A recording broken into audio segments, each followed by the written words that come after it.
Hey, everybody. Welcome again to the ShopNotes Podcast. It's episode number 206, where we will see Goose darting in front of the camera periodically.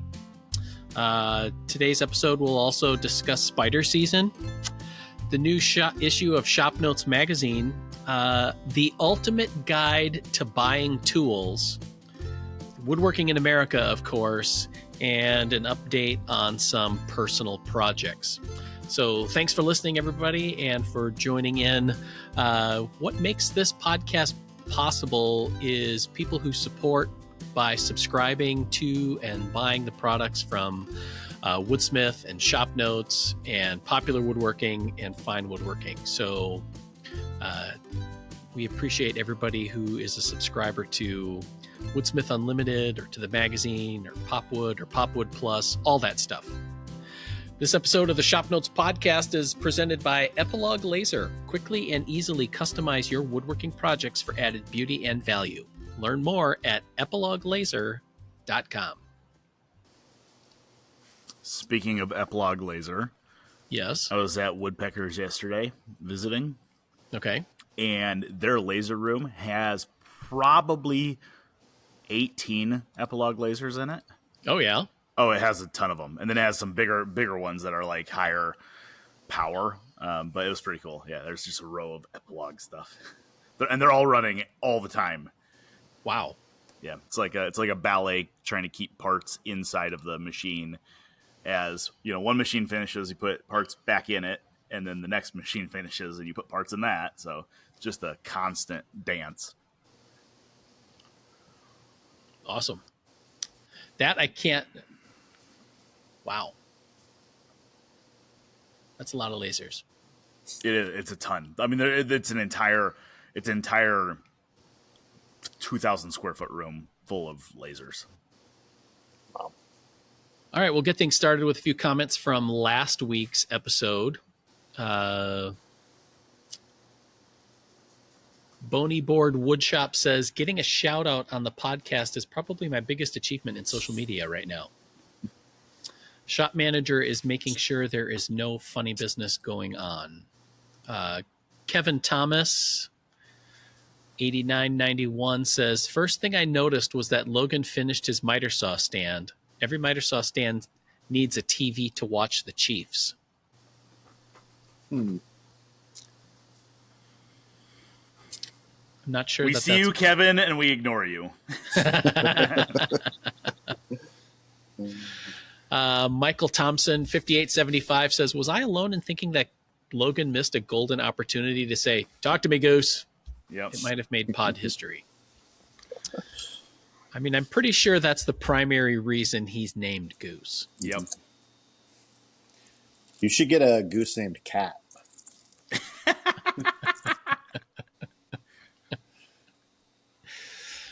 There you go. Kevin also says, I unfortunately can't be at Woodworking in America. This is my anniversary weekend, and my wife won't allow me to go. Bring her along. There's something for everyone. Yep. Yeah. There's really a lot going on here in Des Moines that I think people could make a long weekend out of it, and it would be okay. I was going to say, much like Virginia, Woodworking in America is for lovers. Mm-hmm. I was going to say, I think the kids say that Des Moines is slept on. People sleep on it. Yep. It's very romantic here. It's the French Riviera of Iowa.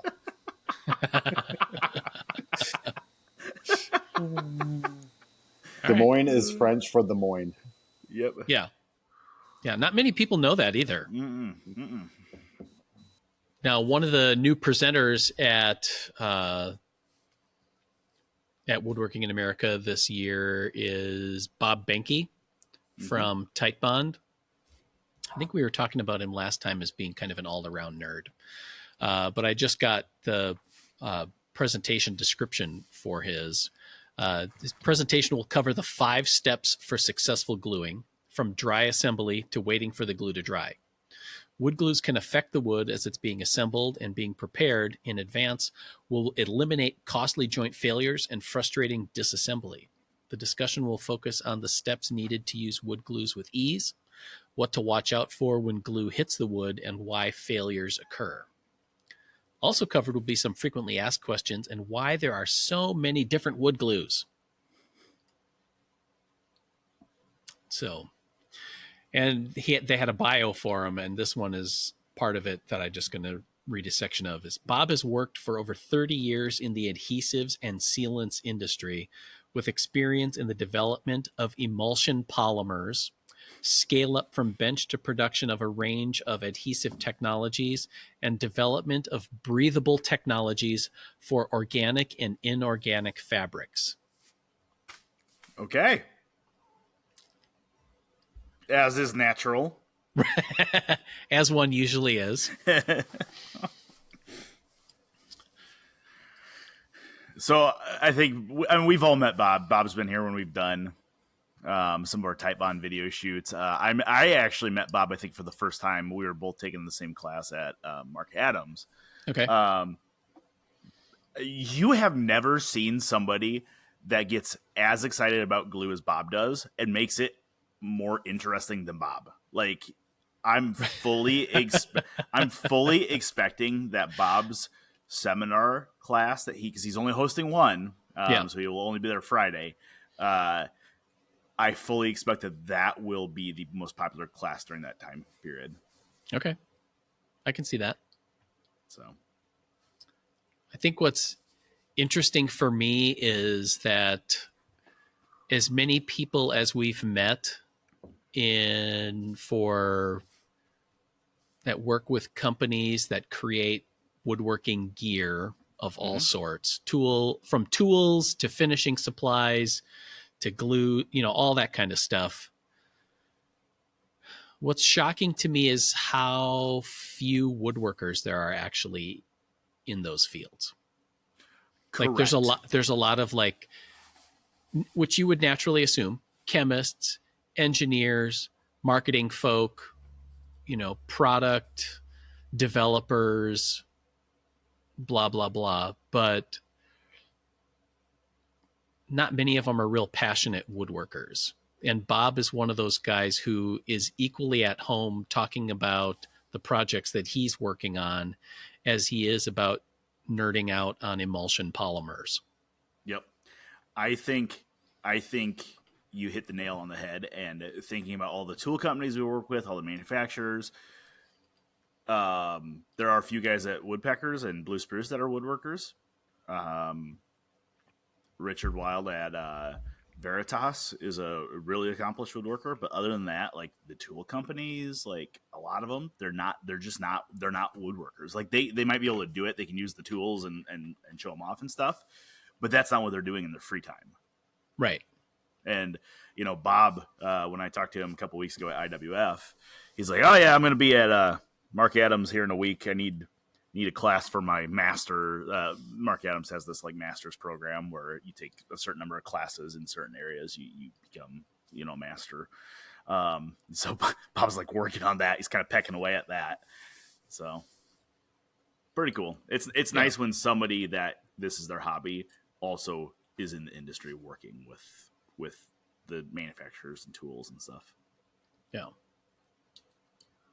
So, I mean, we're just like a month and a half away from this thing now too, which is pretty fun. It's, I will be ready for it to start and not have to do any more website updates and meetings and phone calls and all that kind of stuff. It's going to be better once the doors open and we get to just be with people. Yep, for sure. What are we, 5 weeks out? 6 weeks out? Something like that. Yeah. Like 6 weeks, I think. Yeah. Yep. So. Getting there. Yeah. Yeah. So if you're not following Woodsmith on the social medias, on Instagram, I've been posting about the presenters and their presentations. So there's a good list developing there of what's going on. Otherwise, you can check out our website too and sign up for that.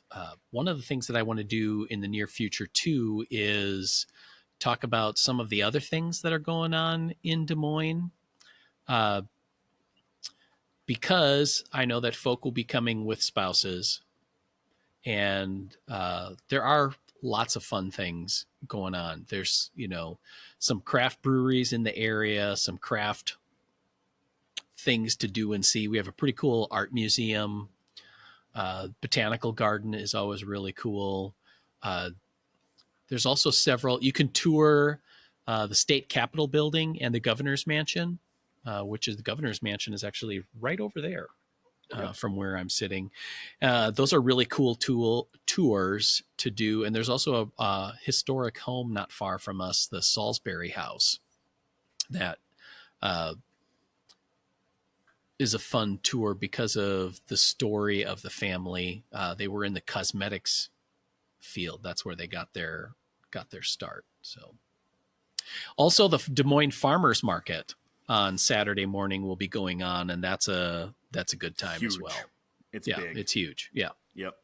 As I say, there's also really good like shopping districts in like Valley Junction and stuff like that. So there's a lot of things to do. People will not be bored sitting in Des Moines. You would think you'd be bored sitting in the middle of Iowa. You won't be bored. No. So I know we have some spouses coming to the event as well. So, right. Which is always fun. I always enjoy like when the husbands bring their wives, and then the wives get almost as excited about like what their husband's excited about as the husband does. They're always talking about, oh yeah, Bill made this project and it's sitting in our living room. We just use it every day. It's beautiful. You should see it and stuff like that. So yeah, it's really cool. So, all right. So yeah, sign up for Woodworking in America. That's going to be a big deal for us. Transitioning now to the fact that we just had a really big heat wave kind of swirl through the state, and it was hot and humid in a ridiculous sort of way. Nevertheless, I was out in my workshop for a little while, mostly just to sweat. And I was using it as an opportunity to raise the grain on all the pieces that I was working on by dripping sweat on them. So then when I sand and finish it, it'll be that much nicer of a project. One thing I've noticed in my shop, I was wondering if you guys saw this, is that it seems to be spider season.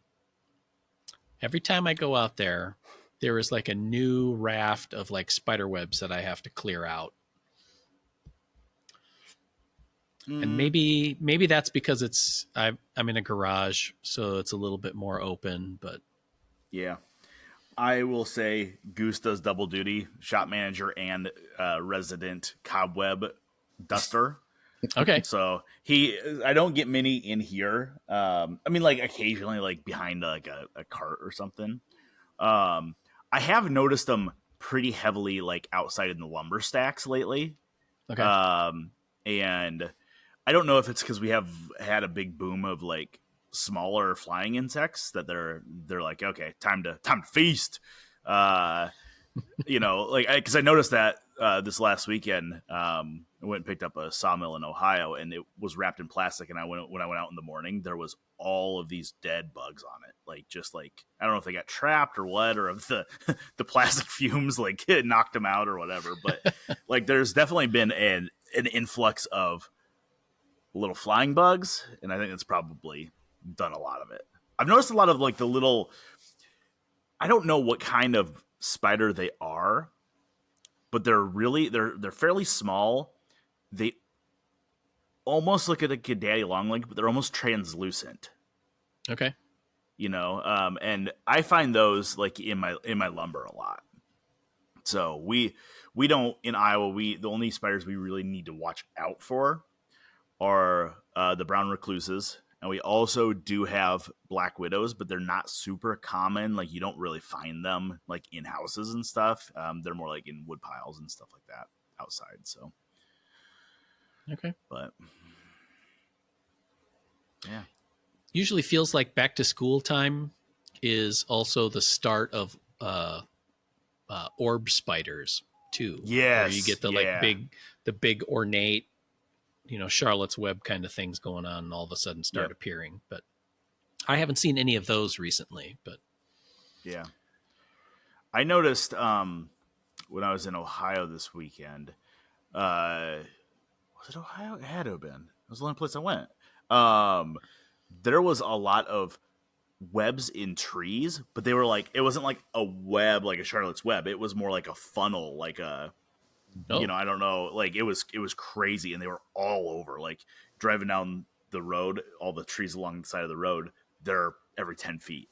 Just insane. And you can see where the spider definitely crawls into the web because there's like a little hole and a funnel into there. It was pretty cool.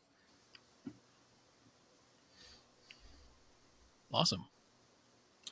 So anyway, it's just I've been spending a lot of time. You go into your shop in the morning or in the evening and then have to do like 15 minutes of sweeping out cobwebs and stuff. And it's frustrating. It's a little frustrating. Yeah. But there you go. Now, I got a couple weeks ago, we were talking about a plywood project that I was working on and using track saws around here. And got an email from a reader, Dave McDougall, who says, this email's for Phil Huber. I purchased and watched several times the webinar with Mark Hopkins breaking down plywood. I noticed he's using a Festool track saw.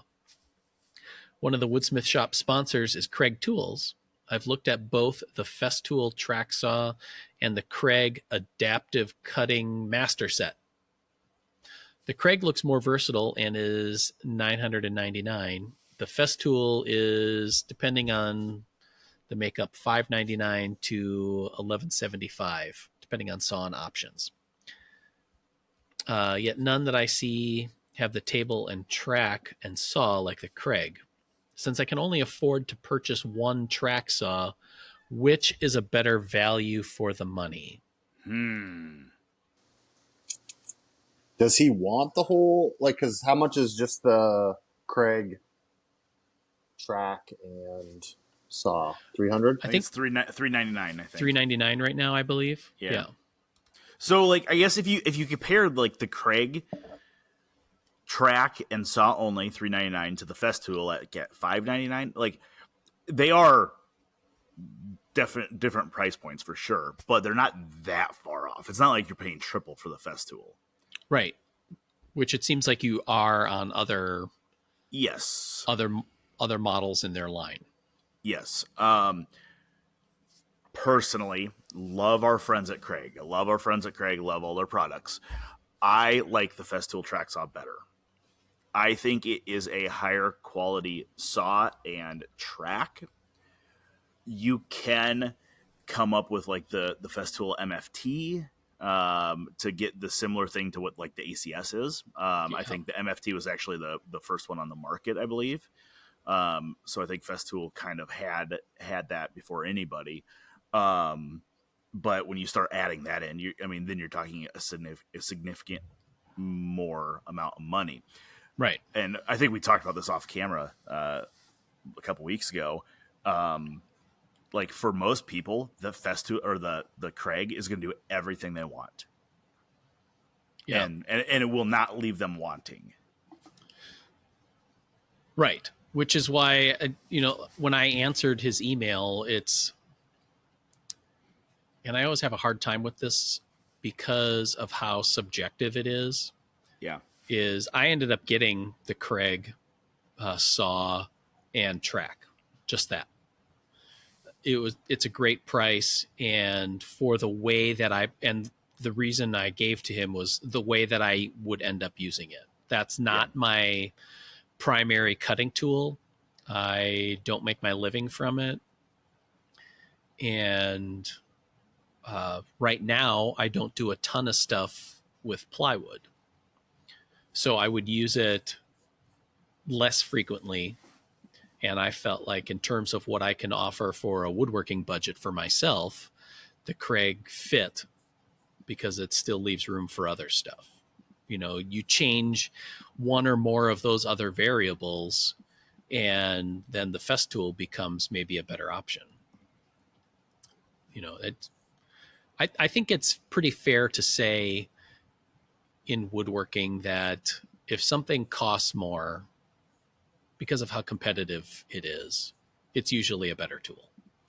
I agree with that. Now, I just did a little fact checking on myself and on our gentleman's email just to make sure we're comparing apples to apples. So the Festool track saw that Mark uses and the one I use is the TSC 55, which is a cordless one. It is a cordless one. So Right. that tool with batteries and a 5-foot track or so is $879 at Woodcraft. So it is over double the price.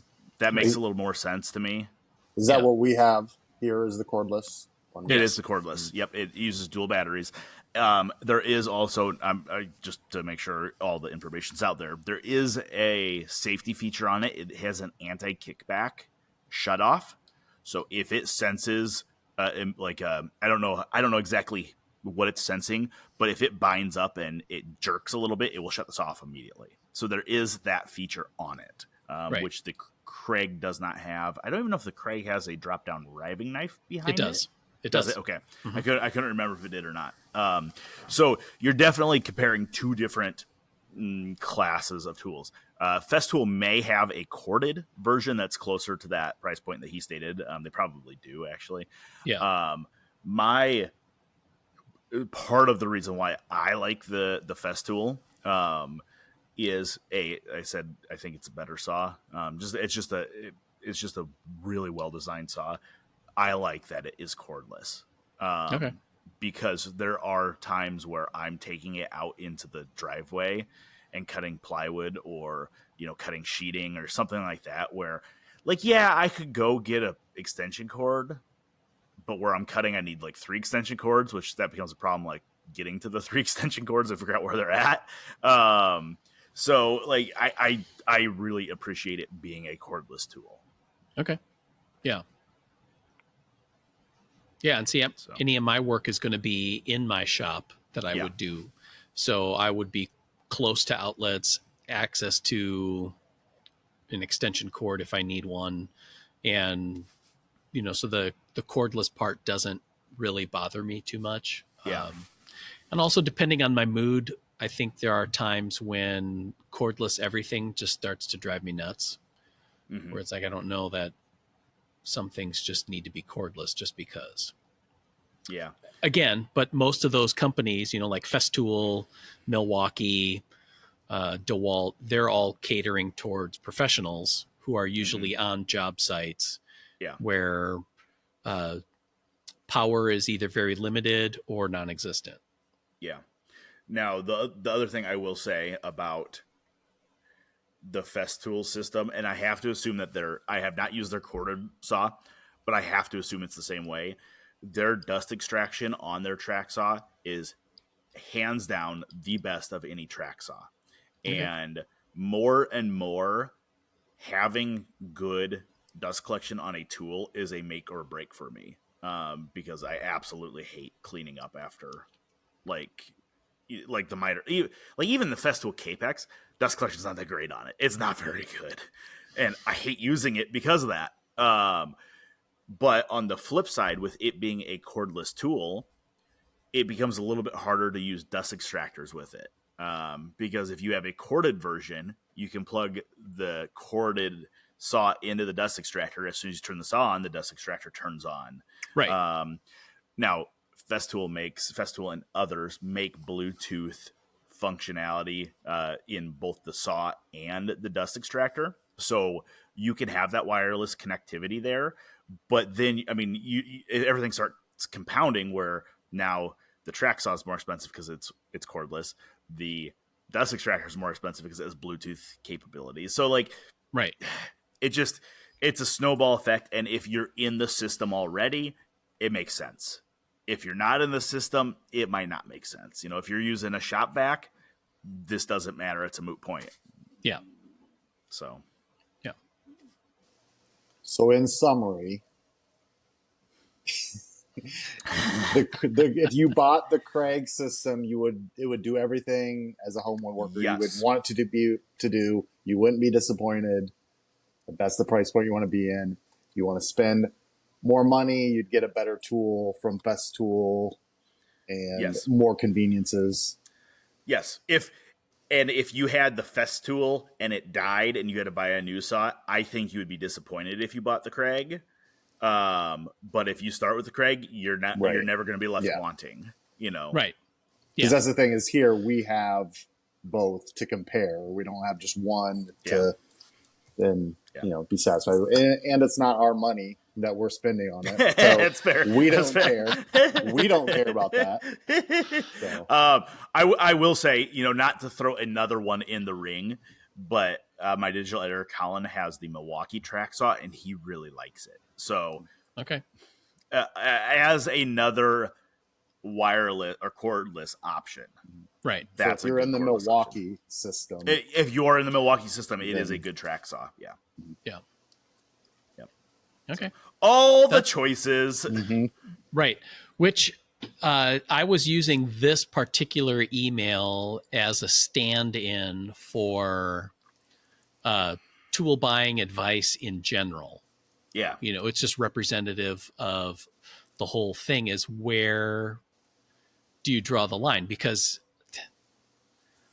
it becomes tiresome for me when I hear usually some grizzled old guy that has everything who's like, buy once, cry once, or I follow that mentality. Or, always buy the best. Mm-hmm. And it's like, great. That means I'll never get into woodworking because tools are expensive and there are other hobbies that are more expensive, but gear wise, it's really easy to feel overwhelmed. Yeah. I know that you say that, Logan, but I also know that if I dig around your shop, there's also a certain number of Harbor Freight tools that are there. Yep. Or, you were in the Ryobi cordless ecosystem for a while. We don't talk about those dark days. We don't talk about that's the shadow times. Yeah, the years that shall not be named. No, I do. I over the last several years, I have very much become a buy the best you can afford. I mean, I'm a huge Blue Spruce fan. I have a Blue Spruce t-shirt on, which there's no logo on the front, but anyways, I'm very much like a buy the best that you can afford. And I completely understand that not everybody can afford the best out there. And that's completely cool. A great example is my great grandpa was, he did a lot of scroll saw work, not Intarsia, Phil, don't be coming at me. He did a lot of my aunt used to do craft fairs. So he would do a lot of scroll saw cutouts for her. And then she would paint them, and she was fantastic at it. And then she would go sell them at craft fairs and stuff. So he did a lot of woodworking like that.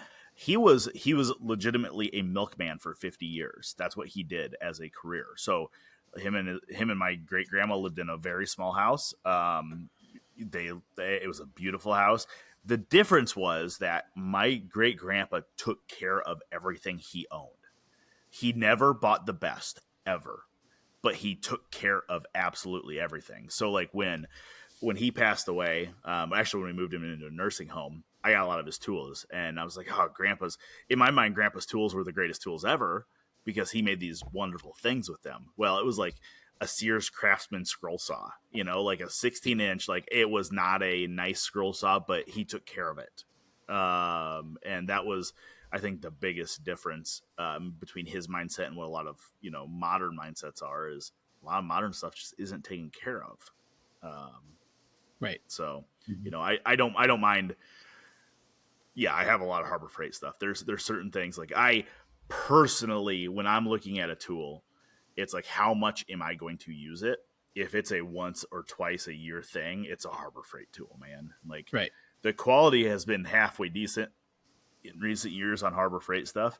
But if it's I'm going to use it every day, I'm buying a Blue Spruce one.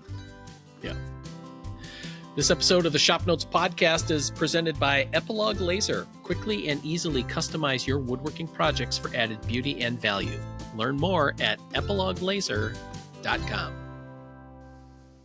So Yeah, and I think you were of the buy once, cry once crowd, but you've been in woodworking for probably 2 decades now. Yeah. So you know what tools you're going to use and what you want. Whereas 100%. somebody just getting into woodworking, you don't want them to spend tons of money on all the tools and then realize they're not going to use half of them with the stuff they're doing. And or they realize that woodworking's not for them. Right. You know? Like I have done that on many hobbies where I spend way too much money to get into the hobby that I'm like, this isn't as cool as I made it out to be. Like I romanticize this in my head way more than it actually is. Right. So I've done that a lot too. But if someone listening is of that persuasion where they get into it and it's not for them, Logan is there to buy I'm the there tool to help for you. Yes. half the price. Yes. Yeah. Bingo. Thank you. Yeah.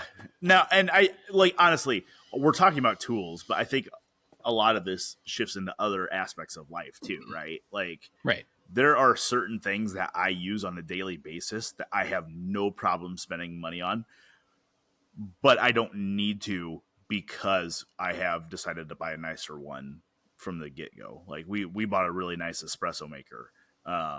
You know, it's not a top of the line by any means, but it was several $100s. We use it every single day, and that thing just keeps on trucking because it was a nice one, and the company will repair them if something goes wrong with them. Yeah. But like my floor jack for my, working on cars, it's a Harbor Freight one, man. I use it like 3 times a year, there are certain things that I don't need to go out and buy I say this, I always laugh at the people that have a tool cabinet full of Snap-on stuff. Like, I get it. I do the same thing with woodworking tools. Right. But for mechanic tools, no, I'm not buying Snap-on stuff. Give me my Pittsburgh lifetime warranty stuff. I will bust those wrenches left and right and then return them. Lifetime warranty on them. Yeah.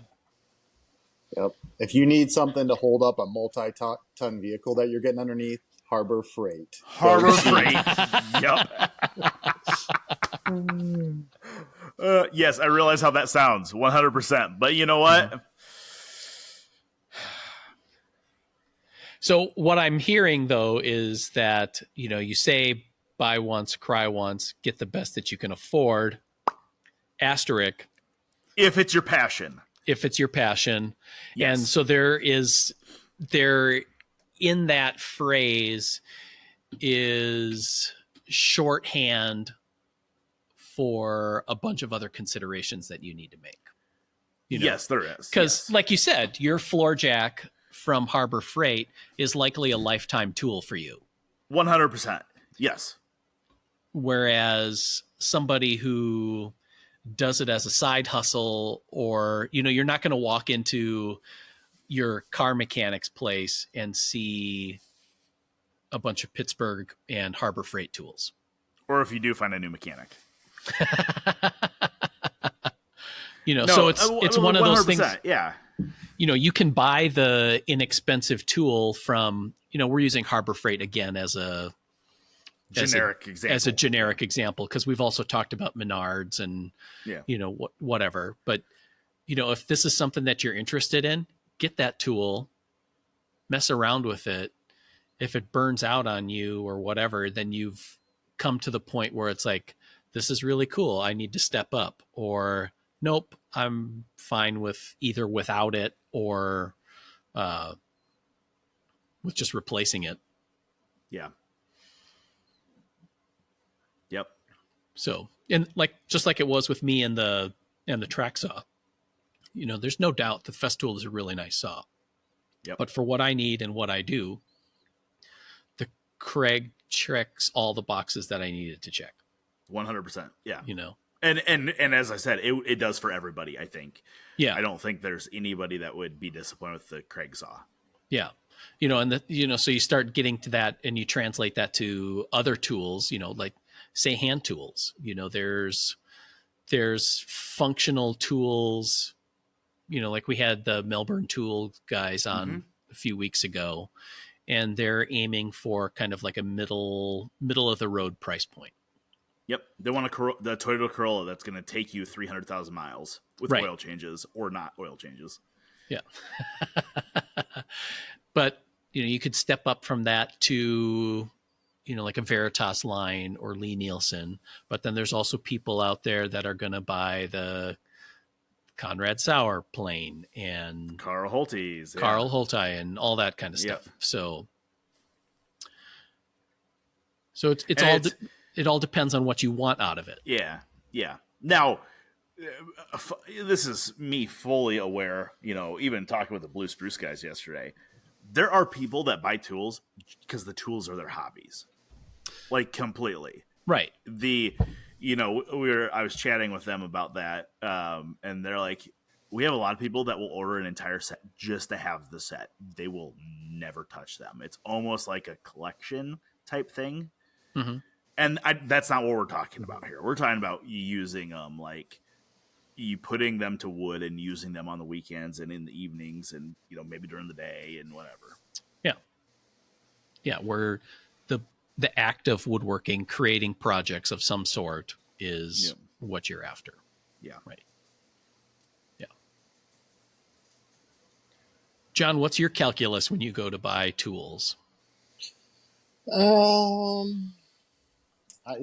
think what we said with Logan, if it's a one-time use type thing where it's like I don't do a lot of tiling and I need a tiling tool, I'll go to Menards and Harbor Freight, get something cheap that's like a one-time thing and gets thrown in a box somewhere.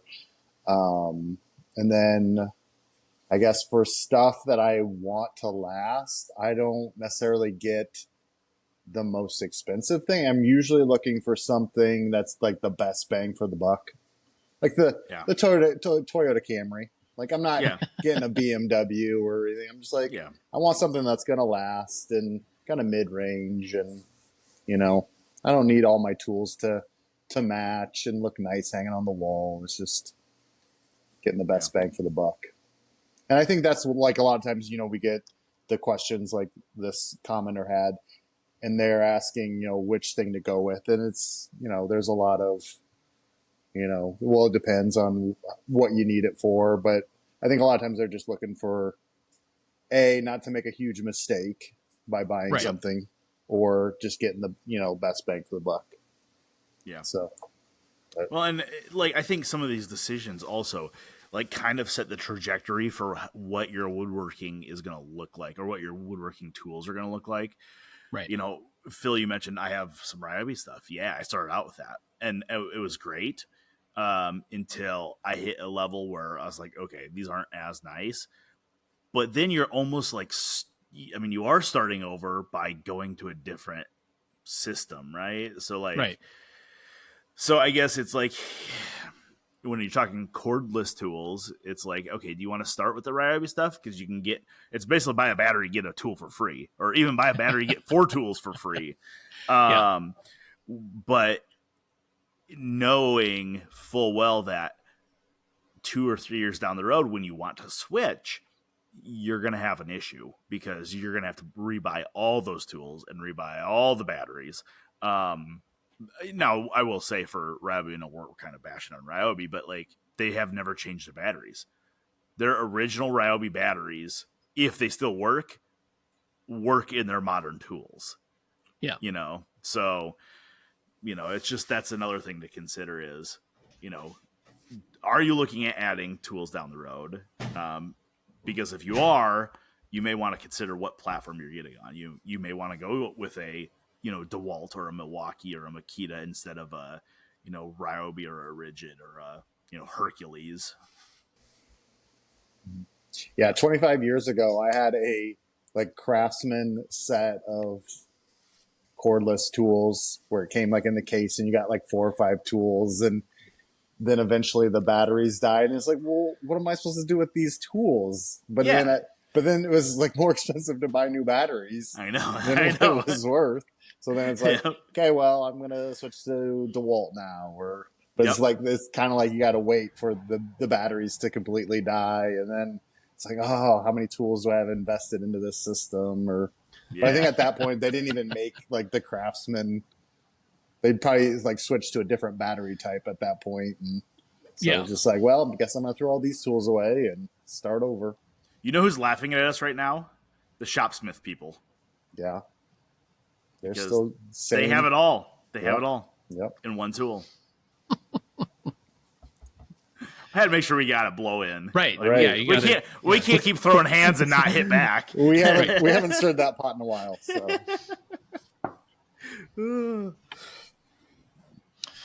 So, which I think also touches on, so there's the tool buying advice, which is filled with a bunch of caveats. And it's really one of those things where you need to write out what you're looking for in a specific tool and why you want to get it. How does that kind of thing then play into tool reviews like you do for Pop Wood? Like I know we do some in Great Gear, which are a little bit different. And they're always weird to me, and I've seen them in other titles, no matter who it is. Mm-hmm. When you do either, standalone tool reviews like all of us do at the beginning of the magazine, or you do like a 12-volt drill shootout kind of a thing. Yeah. The problem is that they are subjective. They are always subjective because we had 12-volt drill review. We did one a couple of years ago in Popwood, and Colin, I think, loved the Milwaukee drill. To me, it felt like I was holding a beer can. Like it was just too fat. It was not comfortable. I liked the DeWalt because that's what I was used to. And it felt more like a traditional drill driver than the big Milwaukee or the Bosch or any of those. You just have to realize they're subjective. And what we do with those reviews is that we are basically putting together a small spreadsheet so people can at a glance see all the specs, see, does it come with a case? Does it come with batteries? What's the, amp hour of the battery it comes with? What's the weight of the tool and what's the price of the tool? So we're trying to give a good, consolidated overview of the tools that we are reviewing.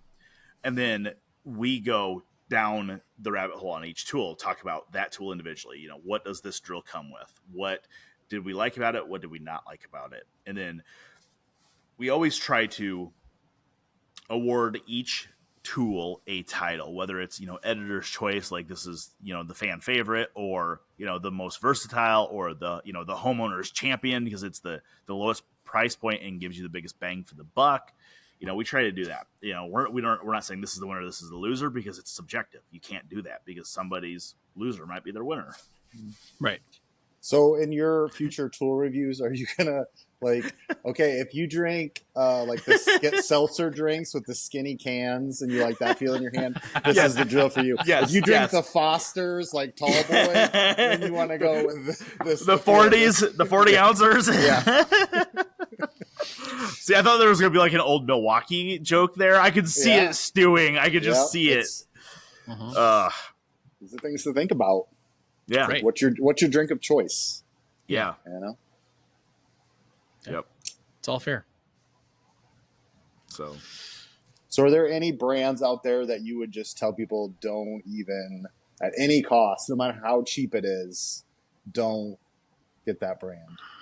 No. I would tell people to shy away from the Laguna 2440 lathe because I know many people have had them, and every single one of them have had electronic issues. That is the only tool that I would ever tell people to shy away from. Hand tools, stay away from anything Amazon Basics. Don't buy an Amazon Basics hand plane. That's dumb. That's just some, label slapped. Buy it from a reputable company. But... those are really the only things. I think there's a place for everything. There's a place for a Ryobi drill. There's a place for a Ryobi router. Is it in my shop? Maybe not. But does it do its intended purpose? Yes or no is the real question. Yeah. I say this, and then I'm going to think of, oh yeah, remember that stupid tool that we were just all complaining about on the video set? Like, right. I'm sure there's those, but you know. Yeah. I'd look at it with hand tools. Like, is this company invested in hand tools? Yeah.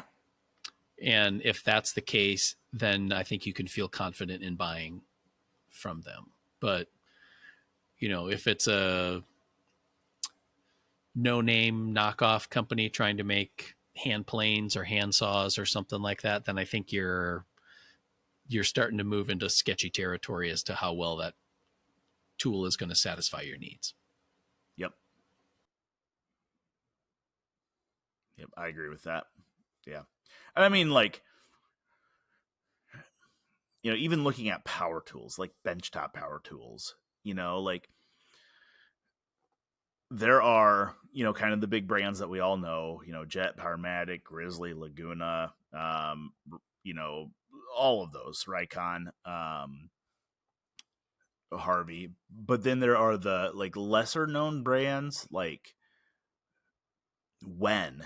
Like there's some of that type of stuff like I would probably shy away from just because like on the surface it's a cheap tool. It's inexpensive, but that's what it is. It's a cheap tool. So like if you go into it knowing that, this is a 3-month tool for me, I'm going to see if I actually am going to use it and then I can upgrade. Sure. Fine. But like, don't buy a, $125 bandsaw thinking it's going to do exactly what a $2,000 Grizzly or Laguna is going to do. Like, don't think that. You can't think that. So it's not like any of these tool companies, whether it's hand tools, whether it's power tools, whether it's cordless tools, they're not making 85% margins. So somebody just is coming in and selling the same product at a third of the cost. That's not how this works. You're not getting the same tool for a third of the cost. Sorry. It's not happening.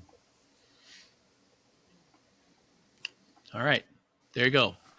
I believe we have stirred the pot enough to create all kinds of comments and questions on this.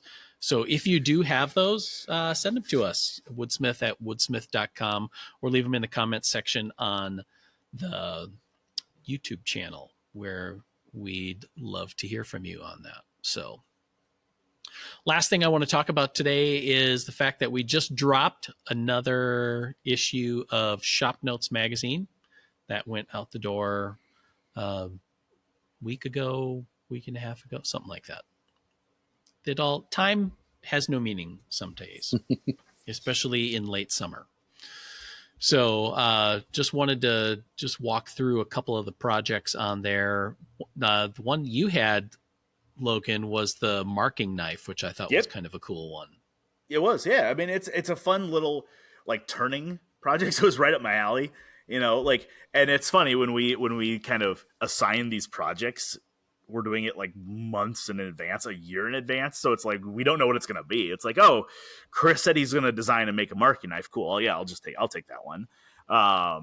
And it ended up being a little turning project. You make the blade, you heat treat the blade, and then you turn the walnut and brass or bronze ferrule. And yeah, great little project. It's one of those fast project. I mean, we had it set up for 6 pages.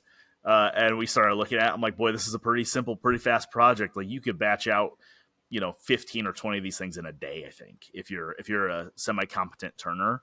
I mean, you have to make the blade and stuff. So, maybe not that many, but right. It's one of those things like there's not a whole lot of parts. It's fast and easy to make. You can make a bunch of them. You can make, you customize them. You can go a left-handed or a right-handed knife. You can do a spear point like we showed. Right.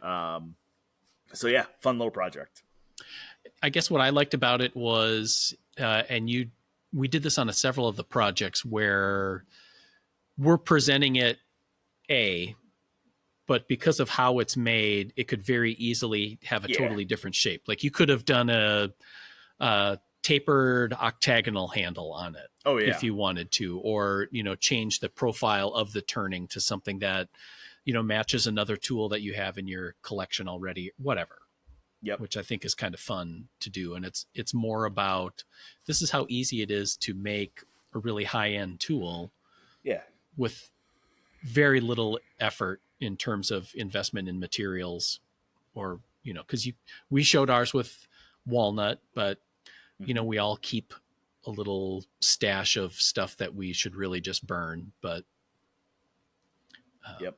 but it's in there. Yeah. And I hope people think that about all of our projects, whether it's Popwood, Woodsmith, Shop Notes. Like, we're showing it one way, man. Like, make it your own, Yeah. Speaking of which, John, your project in this issue was the clamping cart, which maybe it shows that I've been here way too long, but I saw elements in that clamping assembly cart that were kind of stirred together from quite a few other projects that we've done, both in Woodsmith and Shop Notes. Yeah. He's saying you plagiarized us. Yeah, I stole it from ourselves. Right. Yeah. No, I think the same thing, that it's like, sometimes it's like, have I been here too long? It's like, because it's just like I'm pulling things from the past. But like, some of the stuff's like 10, 20 years ago. Nobody remembers that. Yeah. So except Phil, he's been here that long. Yeah. Yeah. And I remember it. No, so like, it's a clamping assembly cart, and the ends of it hold like bar clamps, and I mean, you can kind of custom it to whatever clamps you wanted, or glue storage, and that kind of pulled from a clamp cart that we have. Actually, did we do that on the? No, I don't think we did that on the show, but it's on the set here in the corner of the video studio. So kind of pulled elements from that. And then the top was very similar to an assembly table we did in Shop Notes, I don't know, 10 years ago at this point, where it's kind of, it's got all the dog holes in it for clamping accessories and one assembly. And then the front, where one face of the cart has storage for power tools, drills, nailers, stuff you would use for assembly, and that kind of pulls from the power tool wall cabinet that I did a while ago, that pulled from the power tool like storage rack before that. And then on the other side, it's got doors and drawers for, storage of oddball, all the odd clamping stuff you get, or screws, band clamps, all that stuff. So yeah, it did pull from a lot of projects we've done in the past, and kind of picked all the best parts and put them together into one. And so no regrets. I'd do it again. Right. Well, and the reason that I asked you about it is this is something I've been thinking about a lot recently, whether it's woodworking or other things, is the idea of, where we get inspiration for, projects that we build for ourselves or whatever, where you see something, because we're woodworking nerds, is we kind of absorb all of this stuff, and you're thinking about it a lot, and all of a sudden there's this idea that kind of plants in your head, and you kind of mull it around, or riff on it, or remix it, or whatever, and it turns into something totally different. That it has these applications. And I think that's part of the inspiration that we're trying to pass on to readers, where you have somebody like you, John, where you've seen all of these other projects, and it's like, that was a great project all by itself, but if I take this element from this one and this element from another one, I have a whole new project, even though it's it's a little different from the source material. It's almost like our what if section of the Shop Notes comic book, where we can just try it. Like, what if this set of wall cabinets was a cart? Now what? Or say somebody doesn't have wall space for a cabinet, but you want that kind of functionality. Now what? So. Yeah, and kind of like what Logan was saying about making it yourself. Like, just changing the materials or just the general style, and it can look like a totally different project, just going from like mid-century modern to mission style, or, you know, changing it from cherry to painted pine, making it country style. It can be very similar, but then it's a totally different project. Yeah, I would agree with that. A couple other articles in there. Dylan designed an over-the-bench tool rack, which I thought turned out pretty cool. And kind of the origin story of that one is he and I were discussing tool storage in general, and there were a few makers that we had found online that we just liked that concept of a humble tool rack, but that it's well considered in terms of what features it offers. It's not just some blank shelf, which can sometimes be perfectly acceptable, but you know, you can take something small like that and give it some consideration and have it be a very important part of the way you work or how your shop functions. You know, we spend a lot of time on kind of the hero projects for tool storage, you know, tool chests or rolling cabinets and wall cabinets. Deservedly so, but I think there's a role to play in something that's really simple. So I think that comes out in that article too, is, you know, this is the basic form, but how you execute different elements of that form will make it fit your specific set of tools. And that's what Dylan did, is he used tools that he uses frequently to design and build the project so that it houses what he needs. And I think makes it a better project. Mm-hmm. So anyway, you want to check that out. If you're a ShopNotes subscriber, you'll see that in your inbox. If you're not, you Screw can subscribe. you. Right. If you're not a subscriber, please subscribe, and you can check out some of these projects. Have an article. I wrote two department articles on some of the gluing tools that are available now, kind of pros and cons of what's going on, and going back to our earlier track saw discussion of working with plywood when you don't have a table saw, or if you don't really want to throw huge sheets of plywood around on a table saw. So anyway, check those out. That wraps up things for this episode of the ShopNotes podcast. Thanks for listening, everybody. Again, let us know if you have any questions, comments, or smart remarks, and we hope to see you at Woodworking in America in 6 weeks. Thanks again to Epilogue Laser for sponsoring the show. If you're looking to customize your projects in all sorts of new ways, and even expand some of the capabilities that you have for your shop, you want to check out their line of products, epilogulaser.com. Bye, everybody.